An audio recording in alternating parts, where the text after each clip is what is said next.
But obviously we're not a country that has guns. If people have guns, they're going to be illegal. It's not like the law. Oh, okay. That makes sense. So in Texas, so guns are legal in Texas? Oh, yes.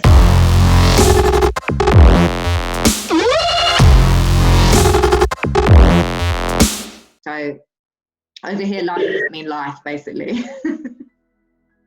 So if you go to prison, so for example, most people that are life have committed murder. So they will serve a minimum sentence. So the judge will say, okay, you've committed murder, you've got to serve a minimum of 25 years. And at that point, they can apply, well, they have to be able to go in front of the parole board to evidence that they can be released. So it's then up to the parole board and probation and to decide if they can come out. So when they do come out, they would then be on a probation license for life. So they've got probation for life. That is intense. Yeah. So how does it work for you? Are on probation for life? Are they typically people who, you know, go back into society and they're successful, or are they do they typically like recidivate and go back? It varies. I would say it's not so much recidivism, like, you know, the high turnaround of other offences. So like one person that I supervised last year, he did go back, but there was a lot of offence stuff that he was doing similar. So it was a murder of like a 17-year-old girl, but he was then seen to be like dating prostitutes, you know, similar behaviours that led to that. So what we call is recall. So he was recalled back to prison. So for him to get out, he'll have to go through the parole board. But generally, most people, once they've kind of committed a life sentence, they pretty much try to reintegrate as best as possible. So they're really keen to get themselves a job because they've had a lot of resources put into them at prison to prepare them. You know, they really try to get a job. They've got stable housing. So yeah, you don't really see as much recidivism there. Well, that's good. Yeah. But I didn't want to mention, you said that the probation and parole is kind of together. That is the case in some states in the U.S., but just in Texas, we have it separate. Oh, okay. So when you're managing someone, do you manage anyone that's in prison? Or you only deal with them after they've come out? Well, for me, as a probation officer, we only dealt with people coming out of the county jail. Oh. Yeah. As a parole officer in the state of Texas, then you deal with people in prison and, you know, when they get out. Yeah. So that's probably, so probation officer in England is probably closer to the parole officer than in the States. Probably. Yeah. So what kind of like reports and stuff? Do you have to write any reports on the offenders? Well, yeah, the right report. We have what they call it, like a risk assessment. We have to do a risk assessment on each person. Okay. When they come in, they fill out themselves like a monthly report form, and all the information that we collect and everything that we talk about, then we have to type all of that stuff up. All saved in the system. So we don't, you know, it used to be that you had to write everything down, but now everything is in a computer. You just type everything up. Oh, yeah. But that's different, that they have to write it themselves. So do you like give them the forms and they fill out kind of how they're going to best use their time on probation?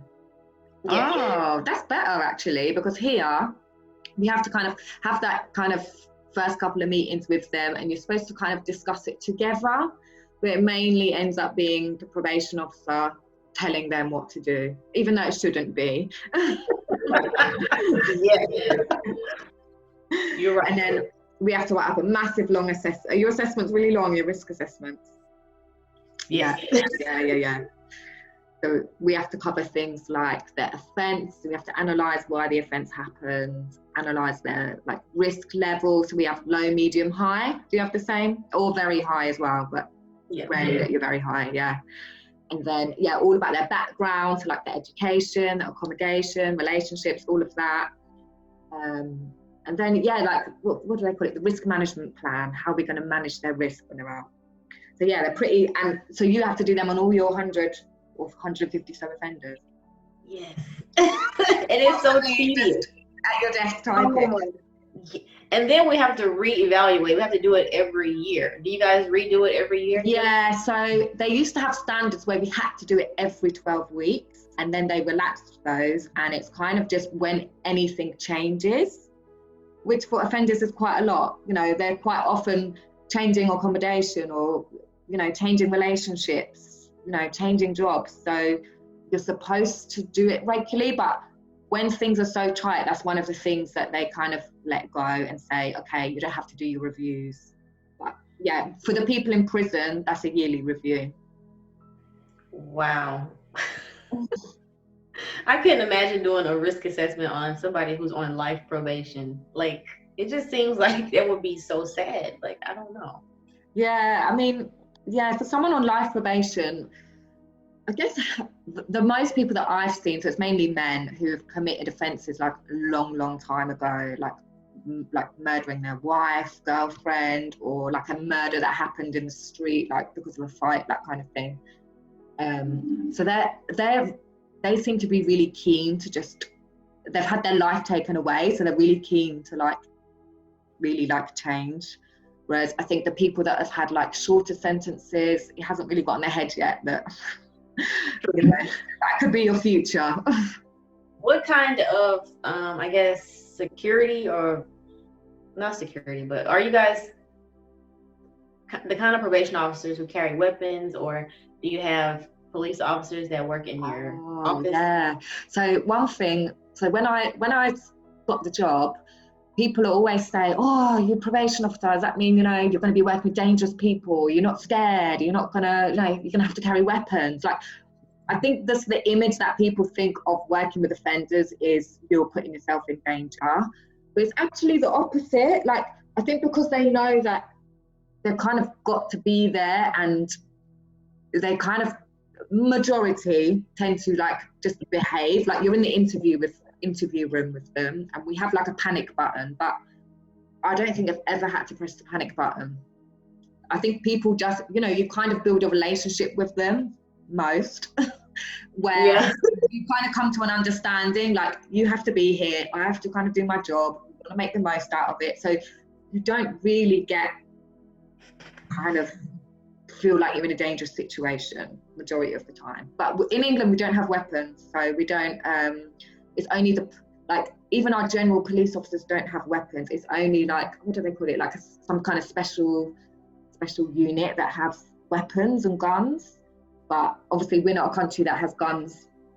If people have guns, they're going to be illegal. It's not like the law. Oh, okay. That makes sense. So in Texas, so guns are legal in Texas? Oh, yes. Yeah, that's a massive difference. So how's that for you then, in terms of like security? Like, are you expected to have weapons? For probation officers in the department where I worked, we were not allowed to have weapons. But there are some probation officers in different areas, they carry weapons. So when they go visit offenders at their homes, they have their guns on them. They have the power to arrest the offenders and all of that. Oh my God, like loaded gun.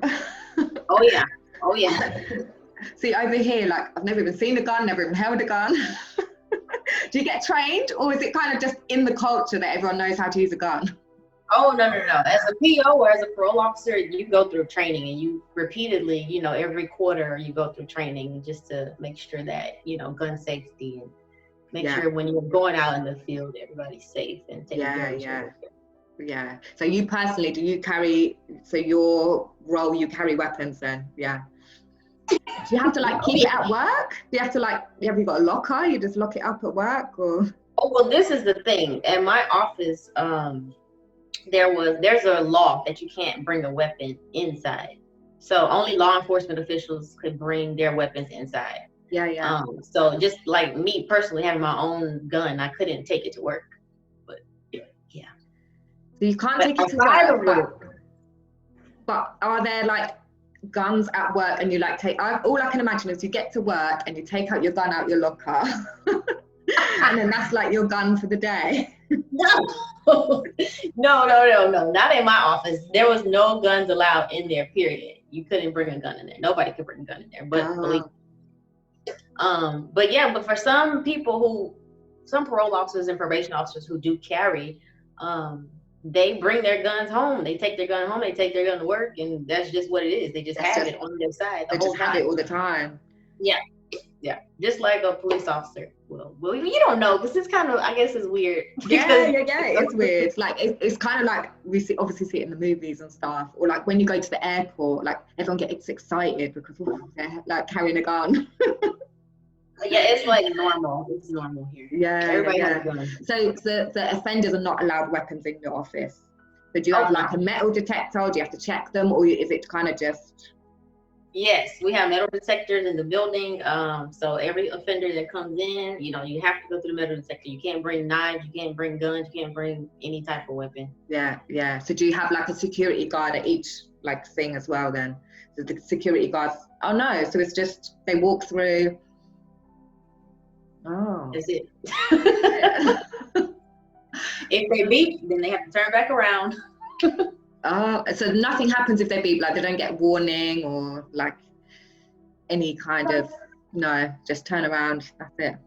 Yeah, turn around, leave. Or we have like a wand, so we can wand them and see like what's going off.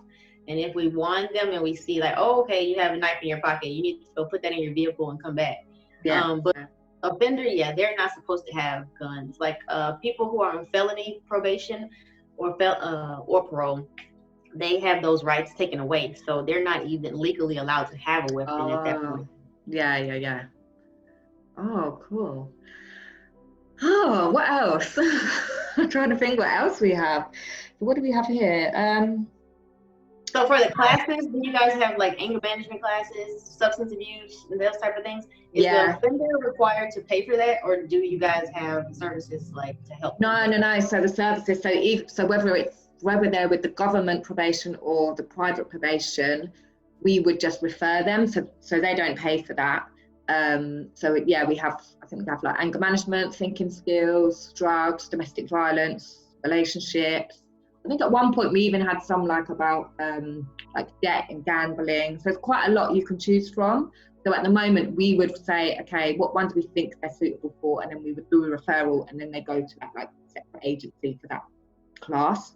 So, and they're normally about, they're quite long, like some are like 27 sessions, so like 6 months, 9 months. Are yours that long? That's good. Yeah. Are yours that long? But okay, so this is the thing over here. They have to take those classes, right? But they have to pay for each of those classes, like I was saying earlier. Yeah. So one class could be like $100, which is a lot for some people. That's a lot, yeah. Yeah, and then there's some classes that could be $300 or $400. And like I said, if they don't take that class and pay for it, that's another violation of probation. Yeah. Yeah, that could land you back in jail, which is crazy to me. But yeah, and do they have classes in prison as well? Yeah, they do. But of course, they don't have to pay. They don't. So if you're in prison, you have to pay. No, they don't have to pay. Wow. Yeah, see, we have classes in prison, but there's not many. So, and I think it's because of funding.